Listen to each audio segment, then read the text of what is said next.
आपने बाबा हमें इतनी हंसी तकदीर दी, आपने बाबा हमें कितनी हंसी तकदीर दी। जिंदगी जीने की हमको एक नई तदबीर दी, आपने बाबा हमें।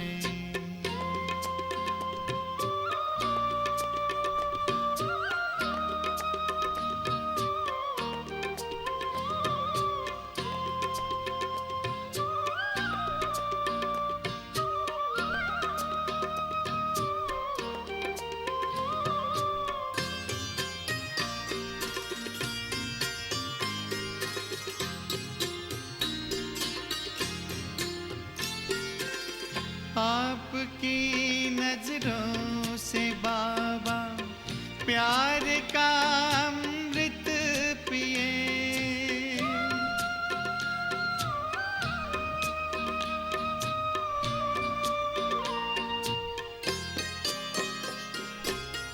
आपकी नजरों से बाबा प्यार का अमृत पिए, सीख कर दुनिया से मरना आपके दिल में जिए। गम से गाफिल हैं फिक्र की तोड़ हर जंजीर दी, गम से गाफिल हैं फिक्र की तोड़ हर जंजीर दी। जिंदगी जीने की हमको। ओम शांति। सभी भाई बहनें जो बाबा के पास आ गए हैं वो बहुत भाग्यवान हैं। मैं शुरू कर रहा हूँ एक सुंदर बात से। सभी एक चित्र बनाए अपने सामने, बाप दादा सामने खड़े हैं और कह रहे हैं, बच्चे मेरे से जो चाहो ले लो। भगवान राजी हुआ है, भगवान मेहरबान हुआ है। भक्ति में कितनी कल्पनाएं करते थे हम सब, कभी भगवान से मिलन हो जाए, वो हमसे वरदान मांगने को कह दे, हम ये मांग लेंगे। आ गया है सब कुछ देने के लिए, हमें उससे सब कुछ लेना है। इस पर ही आज हम चिंतन करेंगे। मेरे साथ साथ सभी चिंतन भी करें और अपने पुरुषार्थ की कुछ सुंदर प्लानिंग भी करें। अपने पुरुषार्थ को एक अच्छी दिशा देंगे सब। तो बाबा सब कुछ देने आया है। बाबा ने हमें गाइड किया है, कदम कदम के लिए राह दिखाई है, श्रीमत दी है, ये करो, ये न करो। हमें सोचना है संगम युग पर अच्छे से अच्छा क्या कर लेना चाहिए। अपने जीवन को भी शांत कर देना है, परिवार को भी मंदिर बना देना है, बाबा से शक्तियां लेकर स्वयं को बहुत पावरफुल बना लेना है। बाबा हमें पावन बनाने आया है, संपूर्ण पवित्रता की राह पर आगे बढ़ना है। तो योग अभ्यास पर सभी बहुत ध्यान देंगे। भगवान आया हमें पढ़ाने के लिए, हमें राजयोग सिखाने के लिए।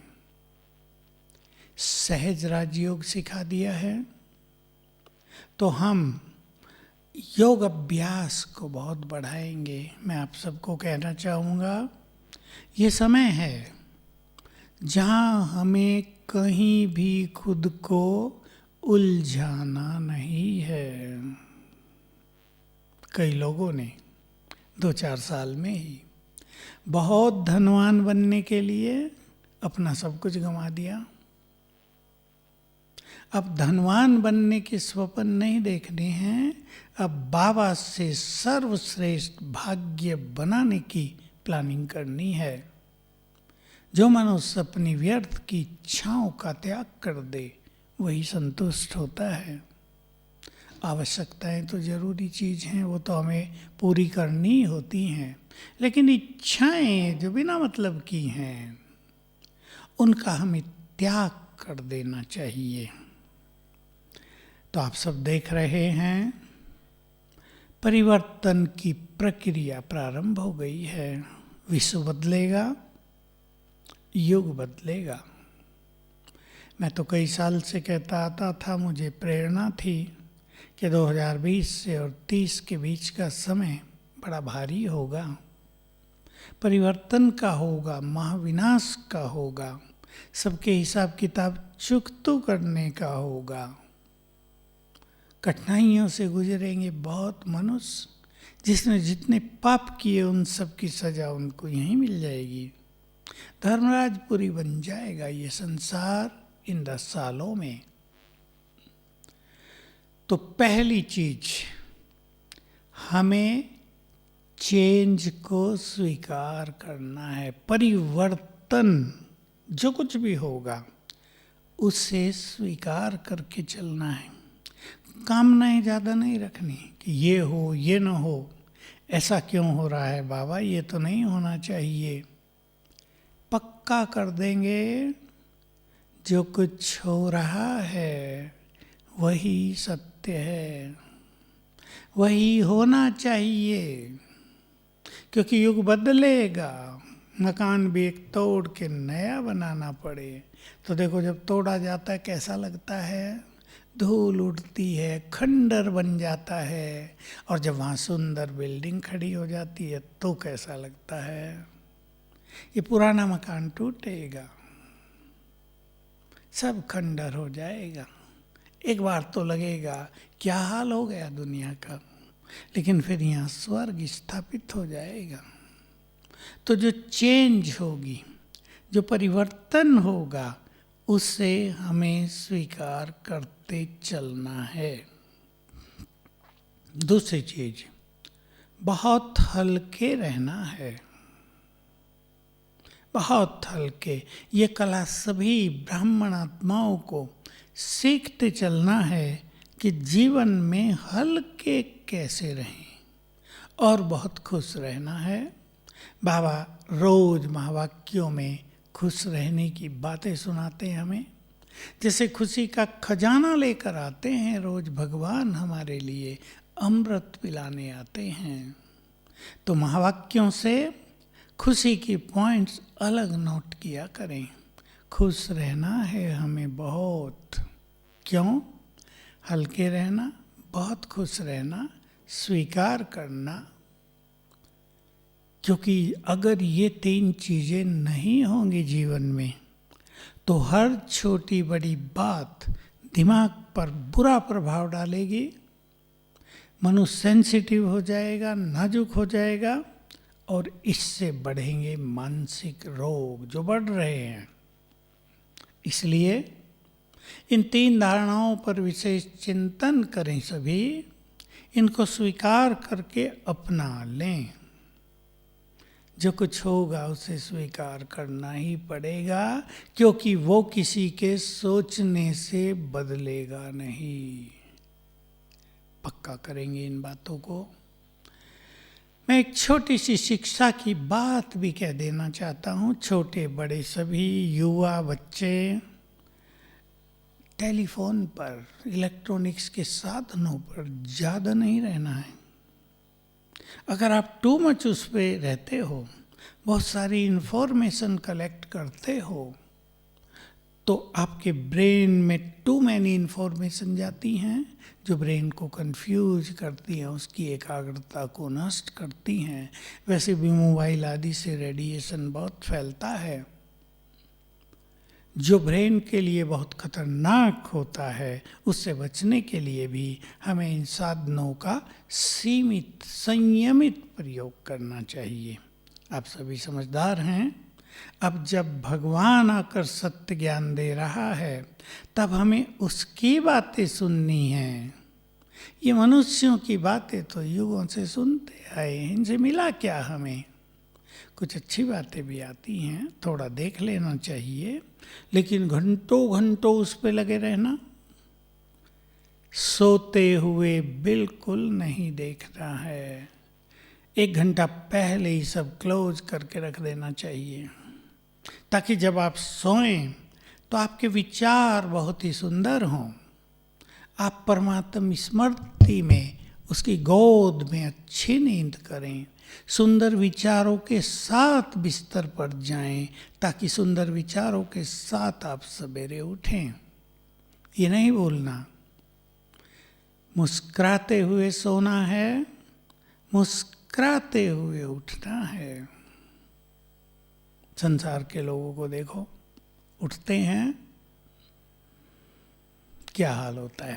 किसी को कल की बात याद आ रही, किसी के बोले गए शब्द याद आ रहे हैं, कोई टेंशन याद आ रही है, कोई सिर पर बोझ छाया हुआ है, वो उतर नहीं रहा है, वो मन को बेचैन कर रहा है। सोते भी उसमें, उठते भी उसमें हैं, और हम उठते ही भगवान से मिलते हैं। ये नियम पक्का कर दो, उठते ही प्रभु मिलन का सुख लेना है। करें सभी चिंतन, ले रहे होंगे आप सभी बहुत अच्छा ये सुख, लेकिन इस सुख को बहुत बढ़ाते चलना है। सवेरे के बारे में मैंने बहुत सारी क्लासेस तो कराई हैं, आज आपके सामने रख देता हूँ वो बात। तो उठेंगे, मुस्कुराएंगे, भगवान से मिल रहे हैं, याद करना मेरे जैसा भाग्यवान कोई नहीं। 3 बार जरूर याद करना, आपका भाग्य मुस्कुराने लगेगा। करके देखो। एक लक्ष्य हो हमारा, जैसे हम सवेरे चाय पी लेते हैं ना, थोड़ा एनर्जेटिक हो जाए, फ्रेश हो जाए, नहा धो लेते हैं, वैसे ही सुंदर विचार सवेरे करने हैं। अगर ये कला आप सीख जाएं, अगर ये काम आप शुरू कर दें, तो सचमुच जीवन की यात्रा में अपार सुख पाएंगे। चिंतन धारा बदल जाएगी, आपका सोया हुआ भाग्य जग जाएगा, अनेक चीजें ओपन अप हो जाएंगी। तो मैं बहुत भाग्यवान हूं, मेरे जैसा भाग्यवान कोई नहीं। तो आपने अपने सोए हुए भाग्य को जगा दिया ये संकल्प करके। और जो लोग उठते ही संकल्प करते हैं, मेरा तो भाग्य खराब है, पता नहीं मैंने क्या पाप कर लिए हैं, उनका भाग्य बंद होने लगता है। संकल्प करना सवेरे ही, मैं ईश्वरीय शक्तियों से संपन्न बहुत शक्तिशाली हूँ, मास्टर सर्वशक्तिवान हूँ। सोई हुई शक्तियाँ जग जाएंगी। आपको सहनशीलता चाहिए, मैं सहनशीलता की देवी हूँ।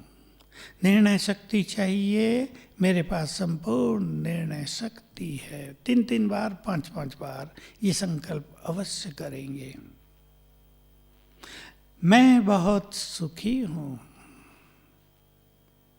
उठते ही भूल से भी ये संकल्प ना आ जाए, मैं तो बहुत बीमार रहता हूँ, मेरी तबीयत तो ठीक ही नहीं होती, पता नहीं ये बीमारी तो मुझे लेकर ही जाएगी। नहीं, मैं बहुत सुखी हूँ, संपूर्ण स्वस्थ हूँ, मैं बहुत सुखी हूँ, संपूर्ण स्वस्थ हूँ। ये सुंदर विचार सवेरे सवेरे करना। देखो, हमारे पास ज्ञान का बहुत खजाना है। आप चाहे स्थूल रूप से धनवान न हो, लेकिन ईश्वरीय खजाने आपके पास अथाह हैं, अनंत हैं। इसलिए सवेरे ही ये संकल्प करना, मैं बहुत धनवान हूँ, ईश्वरीय खजानों से भरपूर हूँ। स्थूल धन भी आने लगेगा। सफलता तो मेरा जन्म सिद्ध अधिकार है। मेरा जीवन विघ्नों से मुक्त निर्विघ्न है। सफलता मूर्त हूँ।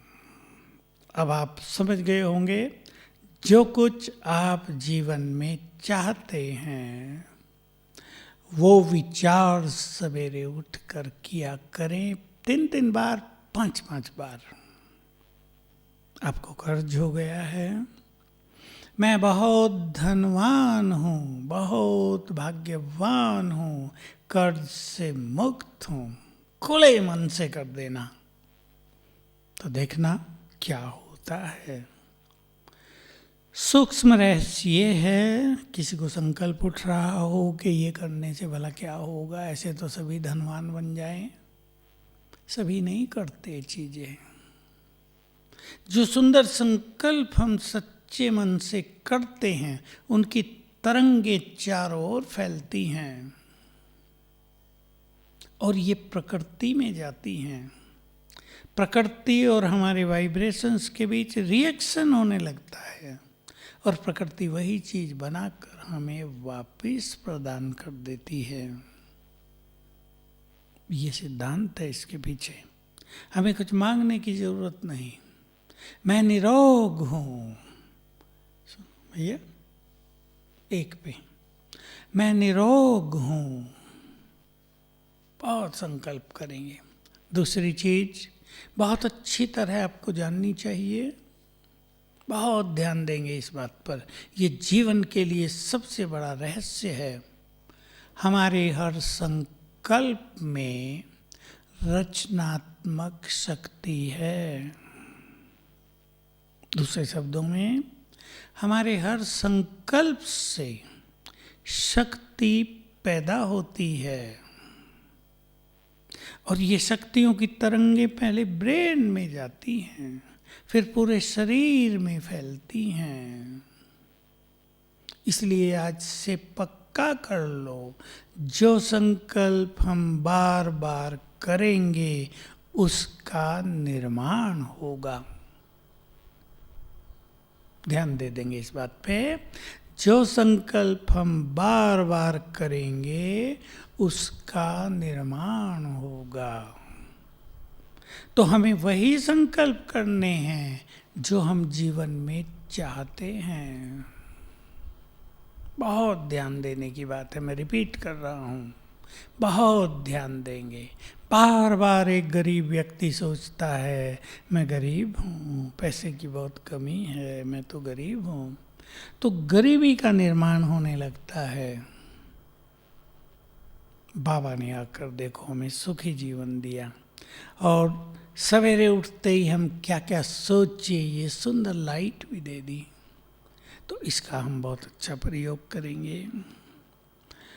अपने पुरुषार्थ को आप सभी को बहुत आगे बढ़ाना है, क्योंकि अब समय तो बदलेगा, क्रिटिकल पीरियड भी आएगा। बहुत हो सकता है ऐसा समय आ जाए कि हम सब कहें यार कोरोना ही अच्छा था, वो इतना बुरा तो नहीं था, ये तो बहुत बुरा समय आ गया। मान लीजिए एक छोटी सी बात की कल्पना करें हम, सब बंद है, कर्फ्यू लग गया है, हॉस्पिटल बंद हैं, बाजार बंद हैं, और किसी को सीरियस बीमारी हो गई, किसी को हार्ट अटैक हुआ, अब उसको कहीं नहीं ले जा सकते। कैसी बुरी स्थिति होगी सोचो। पेशेंट पड़ा है, कहीं जा नहीं सकते, ले नहीं जा सकते। ऐसी परिस्थिति बहुत ही खतरनाक होंगी मनुष्य के लिए, और ये परिस्थिति उनके सामने नहीं आएंगी। दूसरी ध्यान देने योग्य बात, अपने घर में लिख के रख देना, हमारी स्वस्थिति श्रेष्ठ होगी तो परिस्थितियां स्वतः ही बदल जाएंगी।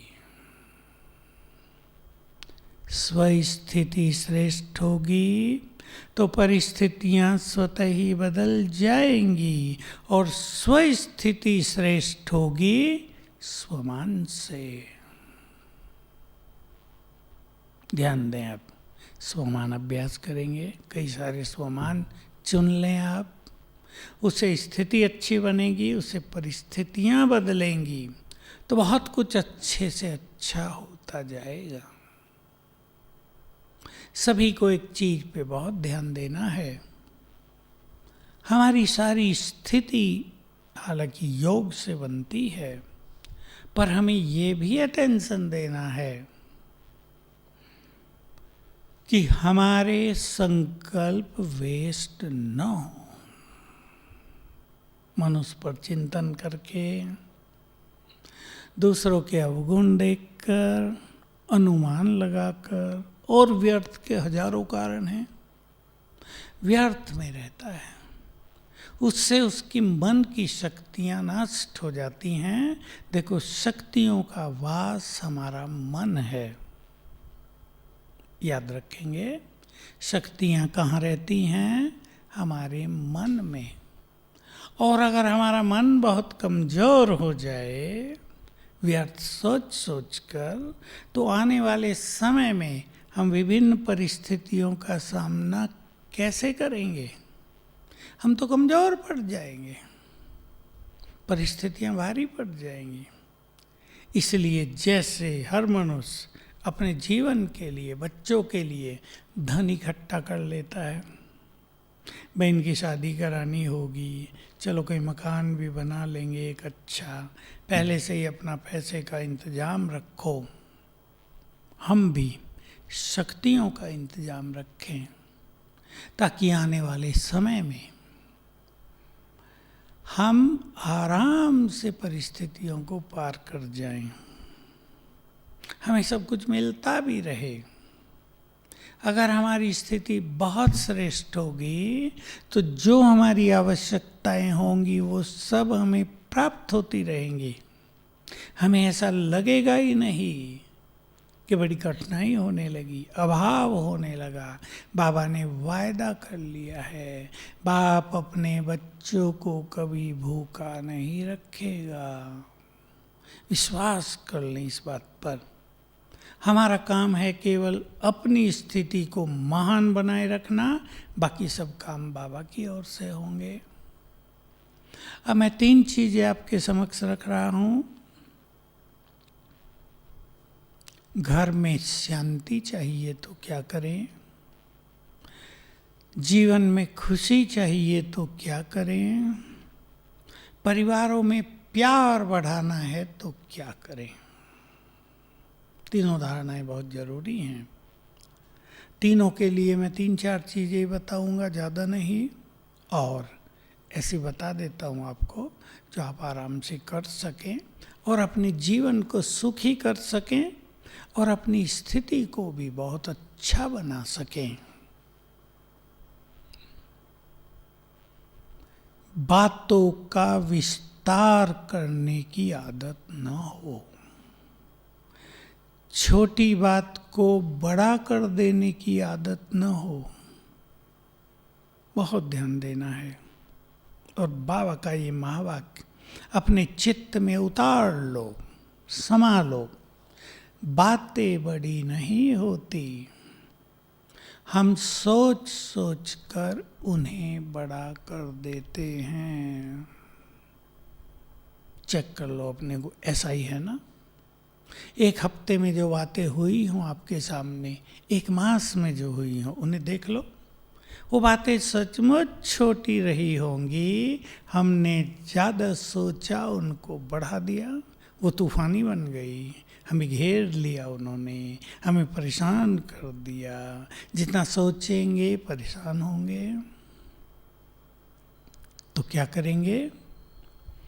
बड़ी बातों को छोटा, बड़ी बातों को छोटा करके उन्हें समाप्त कर देंगे।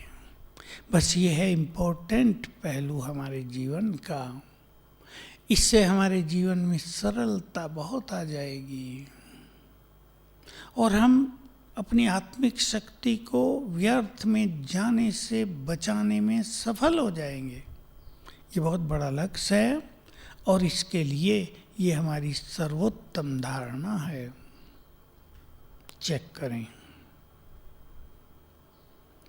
दूसरी बात, खुश रहना है, इस पे जरा ध्यान देंगे। होल्डिंग नेचर ना हो। होल्डिंग नेचर क्या होती है? बातों को पकड़ के रखने की आदत। हम बातों को पकड़ के रख लेते हैं। 1 साल पहले ये हुआ था, 2 साल पहले ये हुआ था, 6 मास पहले उसने मुझे ये कहा था, उसने मुझे ऐसे इंसल्ट की थी, उसने सबके बीच मेरा अपमान कर दिया था। तो जो ये पास्ट की बातें हैं, कई लोग इन्हें होल्ड करके रख लेते हैं, पकड़ के रख लेते हैं। हमें इन्हें छोड़ना है। जो अच्छी बातें नहीं, उन्हें क्या पकड़ना? अच्छी बातों को पकड़े ना। देखो, बहुतों को आज की मुरली भूल गई, लेकिन 1-2 साल पहले की बातें पूरी तरह याद हैं। उसका चेहरा भी याद है, उसने ये कहा था, ऐसा व्यवहार किया था मेरे से। तो इससे लोग पास्ट में जीते हैं, पास्ट के प्रभाव में जीते हैं, और देखो इससे कितना बड़ा नुकसान होता है। मैं आपको एक सुंदर बात कही है, हमारे माइंड में क्रिएटिव एनर्जी है। अगर हमारा मन इन सब बातों में उलझा हुआ है, तो वो क्रिएटिव एनर्जी डल होते होते समाप्त हो जाती है। इस क्रिएटिव एनर्जी पर हमें ध्यान देना है। हमें इसको मिटने नहीं देना है, इसको जाने नहीं देना है। बहुत अटेंशन की जरूरत है। होल्डिंग नेचर न हो। जो होता जाता है उसे साथ साथ समाप्त करते चलो। पास्ट यदि मन पर छाया रहेगा तो फ्यूचर अच्छा नहीं रहेगा। वर्तमान को भी हम एंजॉय नहीं कर सकेंगे। इसलिए पास्ट को तो डिलीट करते चलें। ऐसी अपनी नेचर बनाएं, ऐसा उसको हल्का करें। जो बीत गया वो पूरा हो गया, जो कल तक हुआ वो हो गया, जो आज अब तक हुआ वो सब पूरा हुआ। अब आगे चलो। बीती ताई विसारी दे, आगे की सुध ले, कवि ने कहा है। बीती को भूल जाओ, आगे के लिए अच्छा चिंतन करो। आप सभी अपने अपने घरों में एक सुंदर सा स्लोगन भी लिख के रखा दें। हमारा पॉजिटिव चिंतन हमारे उज्जवल भविष्य का निर्माण करेगा। हमारा पॉजिटिव चिंतन हमारे उज्जवल भविष्य का निर्माण करेगा। ताकि बच्चे पढ़ें, स्कूलों में भी हम लिखवाते हैं, ताकि बच्चे रोज पढ़ें। पढ़ते पढ़ते पॉजिटिव होते जाएंगे, निगेटिविटी खत्म होती जाएगी। बहुत सुखद अनुभव रहेंगे जीवन के। याद रखेंगे, जो अपने मन की शक्तियों को नष्ट नहीं करते व्यर्थ में, वो सफलता की सीढ़ी आराम से चढ़ते चले जाते हैं। जो व्यक्ति निगेटिव बहुत है, जो व्यक्ति अपने संकल्पों को वेस्ट बहुत कर रहा है, जो व्यक्ति बहुत ज़्यादा सोचता है, सफलता के लिए उसे ज़्यादा ही मेहनत करनी पड़ती है, सफलता कम मिलती है। हमें कम मेहनत से ज़्यादा सफलता चाहिए, तो मन की शक्ति को एकाग्र किया करें। बहुत बातें कही जा सकती हैं, कुछ भी होल्ड करके नहीं रखें। जो युवा वर्ग मुझे सुन रहा है वो ध्यान दें। अगर हमारे अंदर बातों को पकड़ कर रखने की आदत होगी तो हम स्वर्णिम अवसरों को मिस कर जाएंगे। जीवन भी स्वर्णिम अवसर रोज आते हैं हमारे सामने, लेकिन हम बिजी हैं और कहीं, तो हम उनकी ओर देख ही नहीं रहे, तो वो निकल जाते हैं, आगे बढ़ जाते हैं, हम खाली रह जाते हैं। इसलिए नो होल्डिंग नेचर। तीसरा, अपने चारों ओर अपने घर में प्यार की गंगा बहानी है, प्यार बांटना है। आजकल भी बाबा कह रहे थे, तुम महादानी हो। बाबा से जो खजाने तुम्हें मिले उसको बांटते चलो। तो प्यार बांटना है, खुशियाँ बांटनी हैं। दोनों चीज़ों पर ध्यान दें। आपकी नेचर ऐसी हो, सब जगह प्यार बांटते चलें। आपकी नेचर ऐसी हो, जहाँ आप जाएं खुशी की लहर फैल जाए, डर की लहर न फैले। कई बाप भी ऐसे हैं, अपने घरों में जाते हैं, उनका व्यवहार इतना खराब है, बच्चे डर जाते हैं, देखते रहते हैं पापा कब आएंगे। जब पापा आए तो डर ही डर हो गया। इससे बच्चों को बहुत नुकसान होता है, बच्चों की बुद्धि का विकास रुक जाता है। आप अपने घर के माहौल को खुला माहौल बनाओ, खुशनुमा माहौल बनाओ। इसके लिए अब तीसरी बात सुन लें। प्रेम बढ़ाना है घरों में, प्रेम और खुशी बांटनी है, तो एक दूसरे को अप्रिशिएट करो, उनकी प्रशंसा करो। ये अपने घरों में आप एक सुंदर परंपरा चालू करें। सब एक दूसरे की प्रशंसा करें, ये बहुत अच्छे हैं, इसने बहुत अच्छा किया। बच्चे आपके घर में पढ़ाई में जितने भी नंबर लाते हैं, वाह वाह करो, और मेहनत करना, अगली बार और ज़्यादा आ जाएंगे। वाह वाह करो, उनकी उमंग बढ़ाओ, तो देखो आपके घरों में प्यार का माहौल बन जाएगा। ईर्षा द्वेष नफरत का माहौल न हो। ईर्षा के बारे में भी मैं एक बहुत सुंदर और गुह्य बात आप सबके सामने रख देना चाहता हूँ। आप दो फ्रेंड हैं, आपका जो दूसरा फ्रेंड है उसकी प्रमोशन हो रही है, तीसरी मिल गई उसे, आपको नहीं मिली अब तक भी। हालांकि सबको जानना चाहिए कि अपनी योग्यताओं के आधार पर ही कोई किसी व्यक्ति को प्रमोट किया जाता है, ऐसे ही नहीं कर दिया जाता। लेकिन वह आपका फ्रेंड अब आगे बढ़ गया है तो आपको उससे ईर्षा हो रही है। अब ध्यान देंगे, ईर्षा आपको फ्रेंड से नहीं हो रही, ईर्षा हो रही है उसकी सफलता से। तो जिस चीज से ईर्षा होती है वो तो हमारे पास आएगी नहीं। तो जो कुछ आना था वो रुक गया। सफलता से ईर्षा हो गई ना, सफलता आपके द्वार भला कैसे आएगी? सफलता को तो आपने रोक दिया है।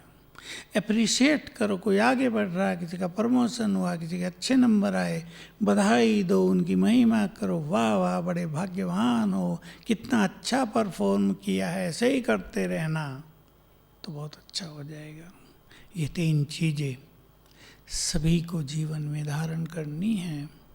हमें लक्ष्य बना देना है अपने को सरल चित्त बनाने का, अपने को बहुत स्वीट बनाने का, सॉफ्ट करने का। भारीपन बहुत थे जिंदगी में, भारी भारी टेंशन ही टेंशन। अब अपने को हल्का कर दो, सारे बोझ बाबा को अर्पित करो। अब ये काम सबको करना, अभी करेंगे मेरे साथ। बाबा के ये शब्द सुने आप, बाबा के ये महावाक्य धारण कर लें। बाबा कहते थे, मन के सारे बोझ मुझे दे दो। और क्या कहते थे, बहुत सुंदर बात है, जो बाप सारे संसार के बोझ उठाने वाला है, क्या वो अपने बच्चों का बोझ नहीं उठाएगा? क्यों नहीं देते हम? मन के बोझ उसे दें और हल्के हो जाएं, और देखें वो कैसे हमारे सारे बोझ उठाता है।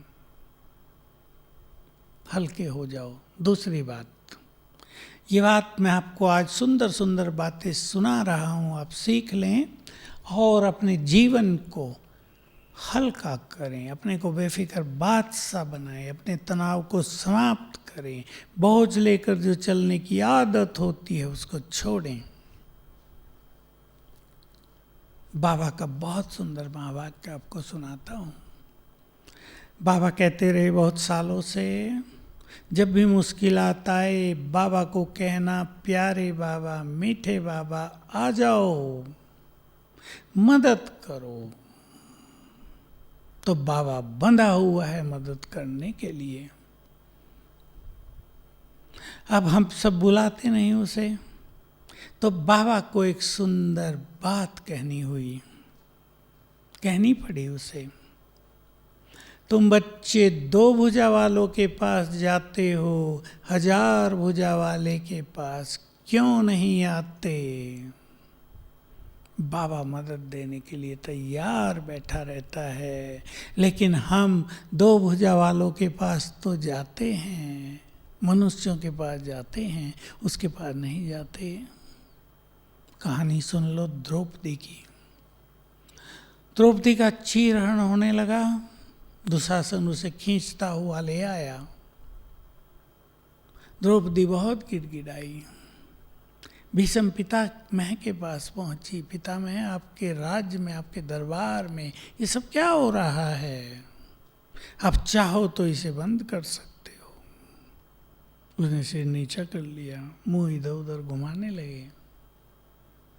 वृतांत हैं ये, ऐसा हो तो नहीं सकता था। फिर वो पहुंची अपने गुरु द्रोणाचार्य, कुल गुरु के पास, फिर धृतराष्ट्र के पास, फिर अपने 5 पतियों के पास। किसी ने नहीं सुनी, सब सिर झुकाए बैठे थे। चीरहरण होने लगा। तब उसे याद आई श्री कृष्ण की। उसने याद किया, मेरी लाज बचाओ, और चीर बढ़ाने लगे। दुशासन की हार हो गई। ऊपर लक्ष्मी पूछ रही है नारायण से, बहुत देर की आपने मदद करने में, लाज तो बचा ली लेकिन बहुत कुछ हो गया। उत्तर था, बहुत सुंदर उत्तर है ये, कि जब उसने मुझे याद किया मैं तुरंत मदद कर दी। पहले वो मनुष्यों को याद कर रही थी, लास्ट में मुझे याद किया।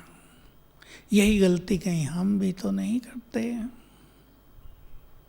लास्ट में शिव बाबा की याद आती है कि वो भी तो है। पहले देहधारियों की तरफ देखते रहते हैं। पक्का करो, भगवान मदद देने के लिए तैयार बैठा है। जब भी हम उसे बुलाएंगे वो आ जाएगा, हमारी मदद करेगा।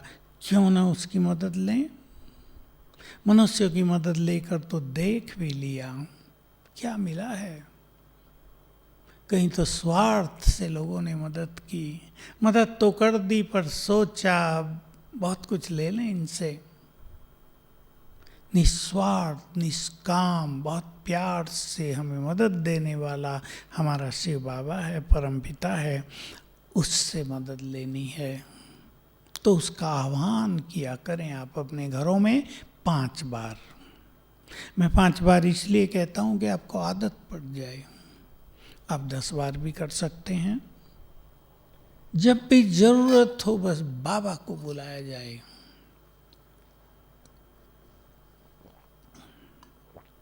पूछें आप अपने से, जरूरत में हम बाबा को याद करते हैं, उसको बुलाते हैं, या देहधारियों की तरफ हमारी बुद्धि जाती है? या देहधारियों की तरफ बहुत देखते देखते जब थक जाते हैं, लास्ट में शिव बाबा की ओर बुद्धि जाती है, जैसा द्रौपदी को हुआ।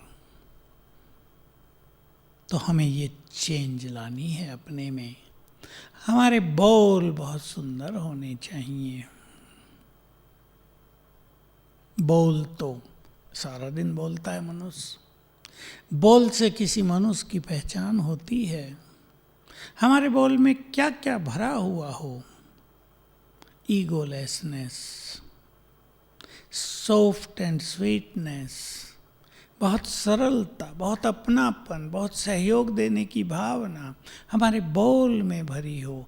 वरदानी स्वरूप हो हमारा बोल बोलते हुए। लोग हमारे मुख से वरदान सुनना चाहते हैं। बहुत लोग क्या करते हैं, दूसरों की कमियां ज़्यादा वर्णन करते हैं। बुरे शब्द ज्यादा बोलते हैं, वो तो है ही ऐसा, वो तो है ही ऐसी। इससे बुरा प्रभाव पड़ता है दूसरों पर। हम संगठन में हैं, हम बाबा के बहुत प्यारे बच्चे हैं। देख लें लोग हमसे क्या सुनना चाहते हैं। बाबा ने तो हम सबको एक बहुत बड़ा टाइटल दिया है, तुम सब पूर्वज हो, बड़े हो बड़े।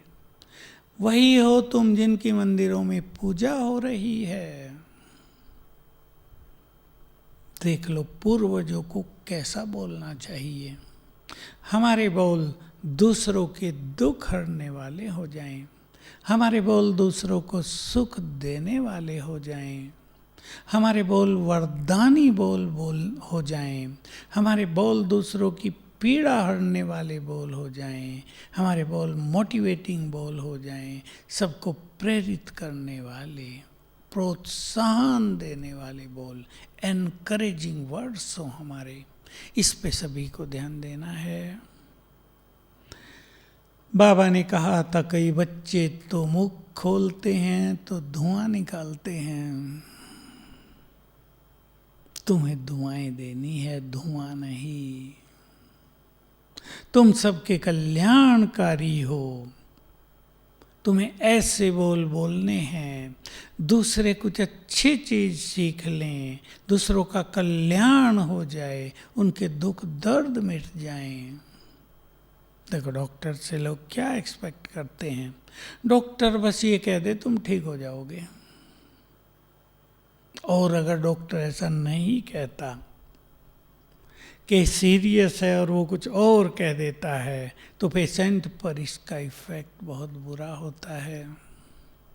तो ये सब धारणाएं मैंने आपके सामने रखी।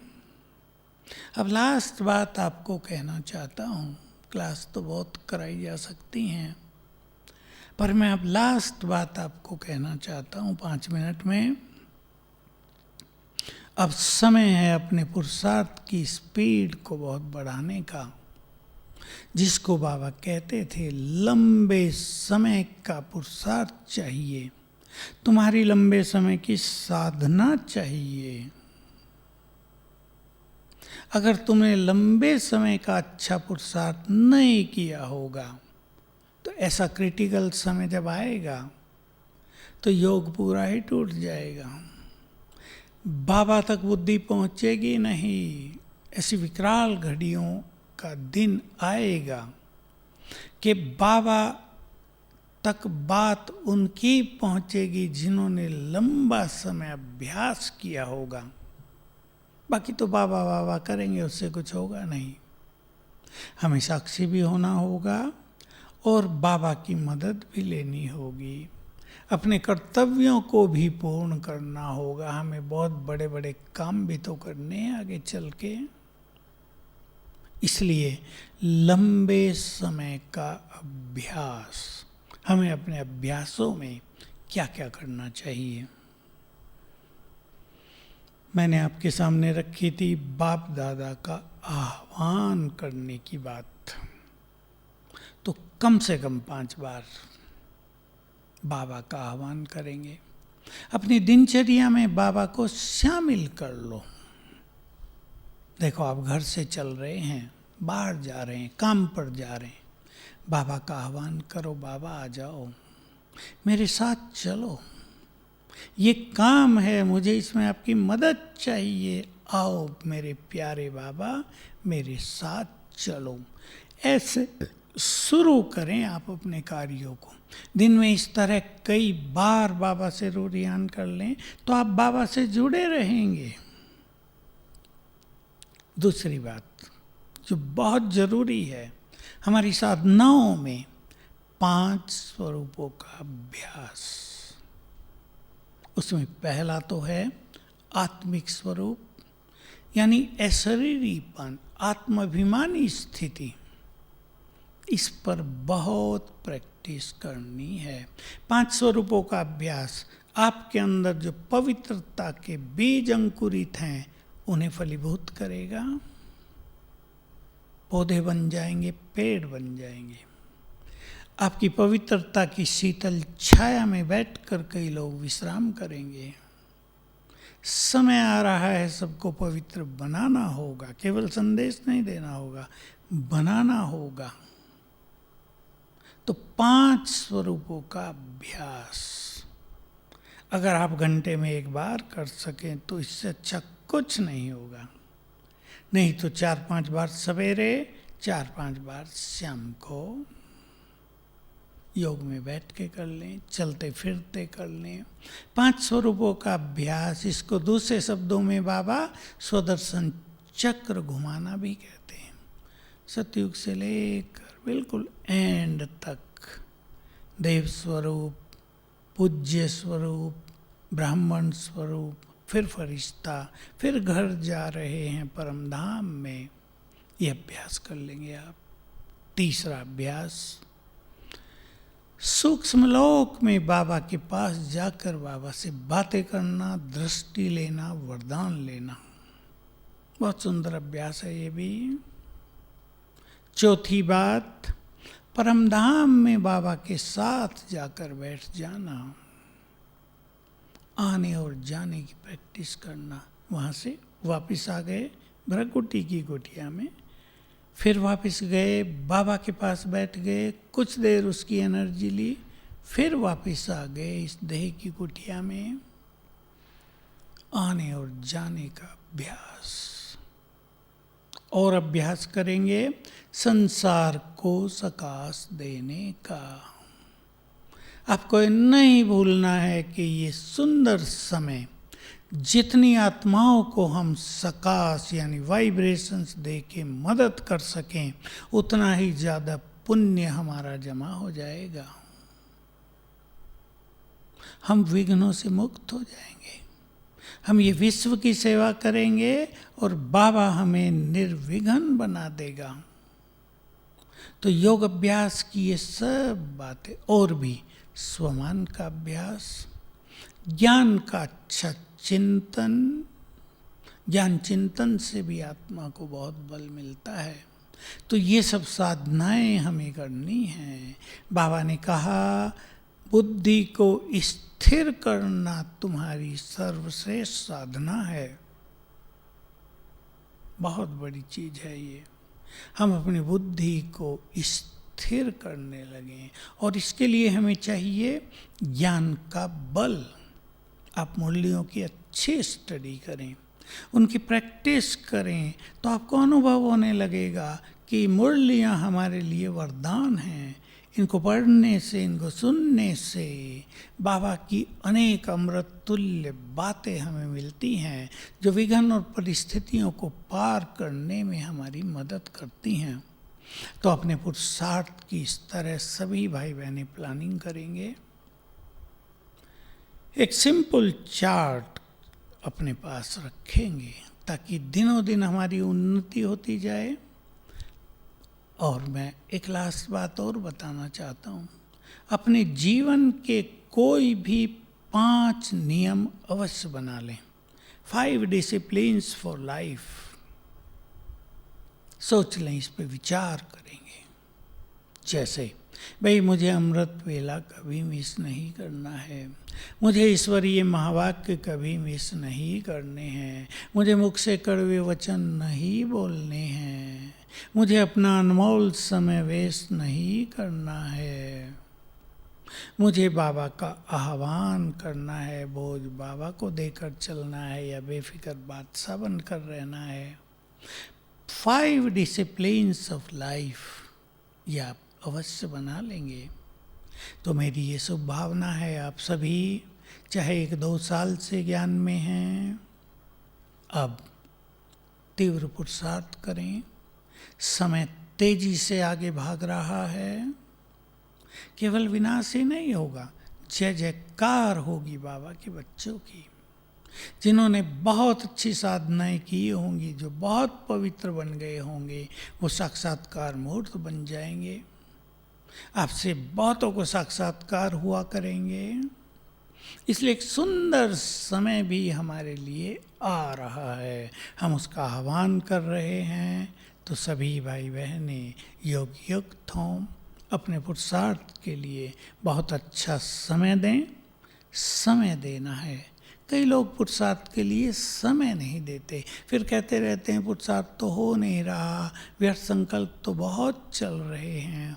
लेकिन अगर पुरुषार्थ के लिए समय देंगे तो वो समय भी सफल होगा, और वो समय हर युग में आपको सफलता का वरदान दिलाएगा। इसलिए समय को वैल्यू दें, अपने एक एक संकल्प को वैल्यू दें। हमारा एक एक संकल्प ऐसा हो जिससे विश्व का कल्याण हो। हमारा एक एक सेकंड परमात्म कमाई में बीत रहा हो, इसका हमें बहुत ध्यान देना है। तो मुझे पूर्ण विश्वास है आप सभी भाई बहनें अपनी स्थिति को बहुत ऊंचाई पर ले जाएंगे, और ये अनुभव करेंगे कि स्थिति बढ़ने से सेवाएं स्वतः ही बढ़ती हैं। देवकुल की आत्माओं को आकर्षण होता है हमारे चेहरे देखकर, हमारी प्योरिटी उनको खींचने लगती है। तो मेरी ये शुभकामना है, शुभ भावना है आप सभी भाई बहनों के लिए। आप श्रेष्ठ योगी बने, आए हुए बाबा से सब कुछ प्राप्त कर लें। बाबा जो हमें सब कुछ देने आया है, हमें भी लगे उससे हमने सब कुछ प्राप्त कर लिया, उससे हमने अपने भाग्य को सर्वश्रेष्ठ बना लिया, और अब समय है भाग्य बांटने का। तो आप सभी का जीवन सुखों से भरपूर हो, आपके घर घर परिवार मंदिर बन जाएं, आपके घर में सुख शांति खुशी और प्रेम की सरिता बहने लगे। यही मेरी शुभकामनाएं हैं। ओम शांति।